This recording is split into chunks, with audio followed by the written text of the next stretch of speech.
രാസവളവും homeo വളവും തമ്മിലുള്ള വ്യത്യാസം എന്ന് പറയുന്നത് രാസവളം അഞ്ച് ഉപയോഗിക്കേണ്ട ഇത് ഒരു പ്രാവശ്യം ഒന്ന് മതി, 5-1 മതി അതിൻ്റെ ക്വാണ്ടിറ്റി.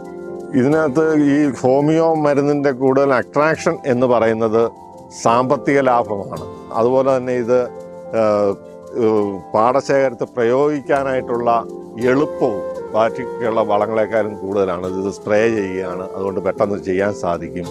ബാക്കി രാസവളങ്ങളോ ജൈവവളങ്ങളോ ഒക്കെ ആണെങ്കിൽ തന്നെ അത് കിലോ കണക്കിനും അത് പ്രയോഗിക്കാനും വളരെ ബുദ്ധിമുട്ടാണ്. അങ്ങനെ 2 തരത്തിലുള്ള ലാഭം കർഷകർക്ക് കിട്ടും. ഇനിയും നിങ്ങളുടെ നെൽകൃഷി ലാഭകരമായില്ലേ? നഷ്ടക്കണക്ക് കൂട്ടാൻ വരട്ടെ.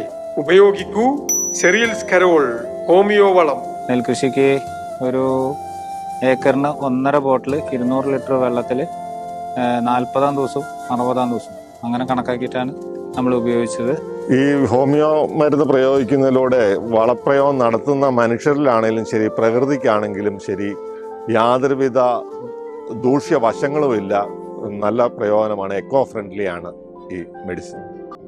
നെല്ല് 50 ദിവസമായിട്ട് 2ാം വളം കൊടുക്കേണ്ട സമയത്താണ് സെറിയൽസ് കരോളിനെ കുറിച്ച് അറിയുന്നതും മനക്കലോഗ്ര ഫാർമായിട്ട് ബന്ധപ്പെടുന്നതും. അവർ പറഞ്ഞ മാതിരി നമ്മളത് ഉപയോഗിച്ചപ്പോൾ ഞങ്ങൾക്ക് ഒരു വളം കുറച്ചേ കൊടുക്കേണ്ടി വന്നുള്ളൂ. വളരെ അധികം നന്നായിട്ട് വളരാനും ഓലപ്പഴുപ്പോ മറ്റുള്ള കേടുകളോ ഒന്നും വരാതെ നമുക്ക് നെല്ല് വളർന്നു കിട്ടി.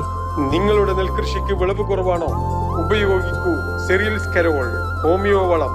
ഉപയോഗിച്ച കർഷകരുടെ അനുഭവങ്ങളിൽ നിങ്ങൾക്ക് പാഠമുണ്ട്.